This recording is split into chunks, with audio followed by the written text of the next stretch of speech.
Alrighty, so we are heading into chapter 5 of Charlotte's Web. So if we think back to what we just read in chapters 3 and 4, we learned that Wilbur began to, well, he didn't begin, he did escape, and then he got lured back into the barn. And then he also was starting to feel a little depressed and a little sad, right? That his life was either inside the barn or outside on his little patch of grass. And then at the end, he was looking for a friend, and we heard a soft and thin voice, and we're wondering whose that voice is. And now we're going to chapter 5 called Charlotte. The night seemed long. Wilbur's stomach was empty and his mind was full. And when your stomach is empty and your mind is full, it's always hard to sleep. A dozen times during the night, Wilbur woke and stared into the blackness, listening to the sounds and trying to figure out what time it was. A barn is never perfectly quiet. Even at midnight, there is usually something stirring. The first time he woke, he heard Templeton gnawing a hole in the grain bin. Templeton's teeth scraped loudly against the wood and made quite a racket. That crazy rat, thought Wilbur. Why does he have to stay up all night grinding his clashers and destroying people's property? Why can't he go to sleep like any decent animal? The second time Wilbur woke, he heard the goose turning on her nest and chuckling to herself. "What time is it?" whispered Wilbur to the goose. "Probably about 7:30, said the goose. "Why aren't you asleep, Wilbur?" "Too many things on my mind," said Wilbur. "Well," said the goose, "that's not my trouble. I have nothing at all on my mind, but I've too many things under my behind. Have you ever tried to sleep while sitting on 8 eggs?" "No," replied Wilbur. "I suppose it is uncomfortable." "How long does it take a goose egg to hatch?"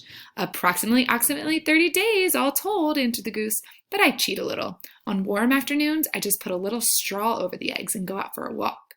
Wilbur yawned and went back to sleep. In his dreams, he heard again the voice saying, "I'll be a friend to you. Go to sleep. You'll see me in the morning." About half an hour before dawn, Wilbur woke and listened. The barn was still dark. The sheep lay motionless. Even the goose was quiet. Overhead on the main floor, nothing stirred. The cows were resting. The horses dozed. Templeton had quit work and gone off somewhere on an errand. The only sound was a slight scraping noise from the rooftop where the weather vanes swung back and forth. Wilbur loved the barn when it was like this, calm and quiet, waiting for light. Day is almost here, he thought. Through a small window, a faint gleam appeared. One by one, the stars went out. Wilbur could see the goose a few feet away. She sat and with head tucked under a wing. Then he could see the sheep and the lambs. The sky lightened. "Oh, a beautiful day! It is here at last! Today I shall find my friend!" Wilbur looked everywhere. He searched his pen thoroughly. He examined the window ledge, stared up at the ceiling, but he saw nothing new. Finally, he decided he would have to speak up. He hated to break the lovely stillness of dawn by using his voice, but he couldn't think of any other way to locate the mysterious new friend who was nowhere to be seen. So Wilbur cleared his throat. "Attention, please," he said in a loud, firm voice. "Will the party who addressed me at bedtime last night kindly make himself or herself known by giving an appropriate sign or signal?" Wilbur paused and listened. All the other animals lifted their heads and stared at him. Wilbur blushed, but he was determined to get in touch with his unknown friend.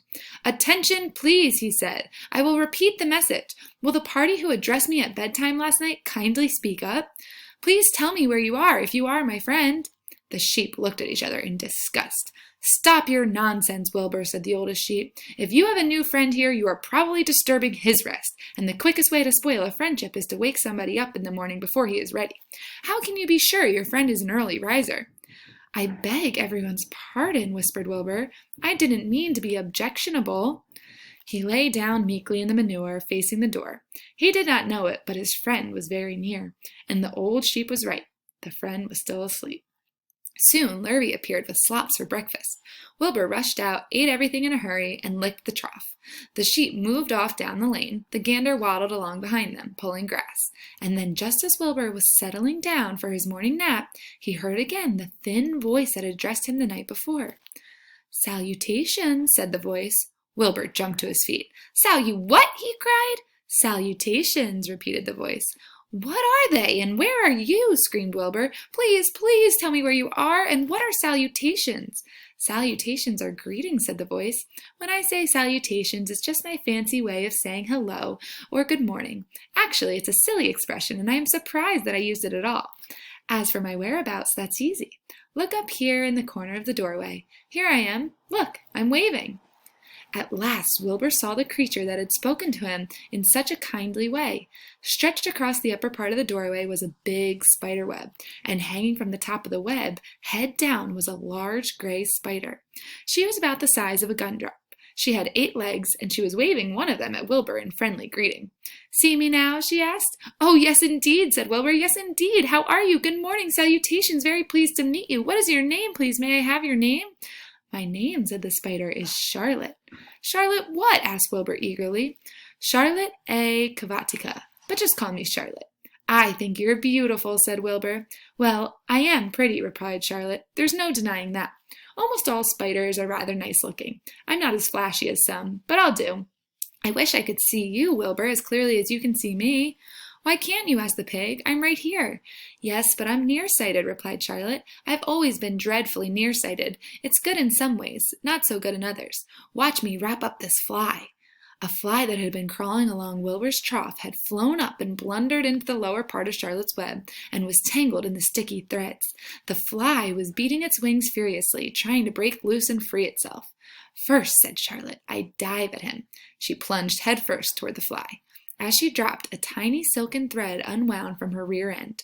"Next, I wrap him up."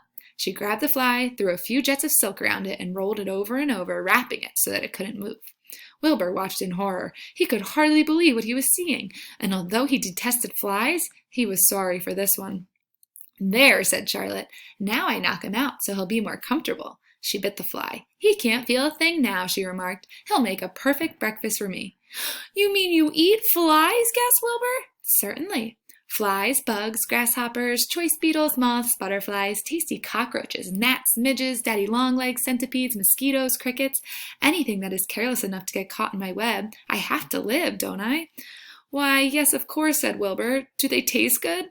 "Delicious, of course. I don't really eat them. I drink them. Drink their blood. I love blood," said Charlotte, and her pleasant, thin voice grew even thinner and more pleasant. "Don't say that," groaned Wilbur. "Please don't say things like that." "Why not? It's true, and I have to say what is true. I am not entirely happy about my diet of flies and bugs, but it's the way I'm made. A spider has to pick up a living somehow or other, and I happen to be a trapper.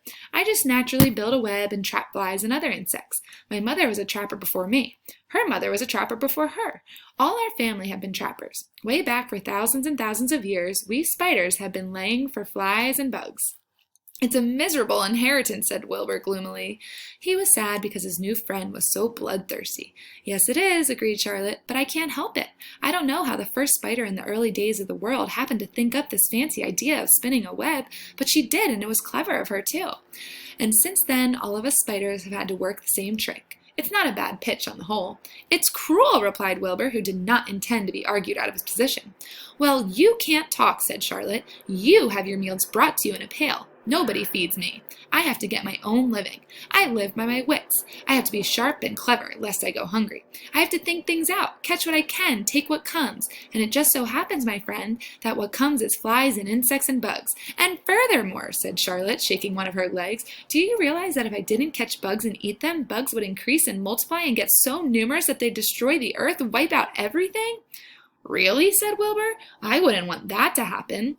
Perhaps your web is a good thing after all." The goose had been listening to this conversation and chuckling to herself. "There are a lot of things Wilbur doesn't know about life," she thought. "He's really a very innocent little pig. He doesn't even know what's going to happen to him around Christmas time. He has no idea that Mr. Zuckerman and Lurvy are plotting to kill him." And the goose raised herself a bit and poked her eggs a little further under her so that they would receive the full heat from her warm body and soft feathers. Charlotte stood quietly over the fly, preparing to eat it. Wilbur lay down and closed his eyes. He was tired from his wakeful night and from the excitement of meeting someone for the first time. A breeze brought him the smell of clover, the sweet-smelling world beyond his fence. "Well," he thought, "I've got a new friend all right, but what a gamble friendship is. Charlotte is fierce, brutal, scheming, bloodthirsty, everything I don't like. How can I learn to like her, even though she is pretty and, of course, clever?" Wilbur was merely suffering the doubts and fears that often go with finding a new friend. In good time, he was to discover that he was mistaken about Charlotte. Underneath her rather bold and cruel exterior, she has a kind heart, and she was to prove loyal and true to the very end. So we just met Charlotte. I want you to make a prediction about where Charlotte and Wilbur's friendship is going to go.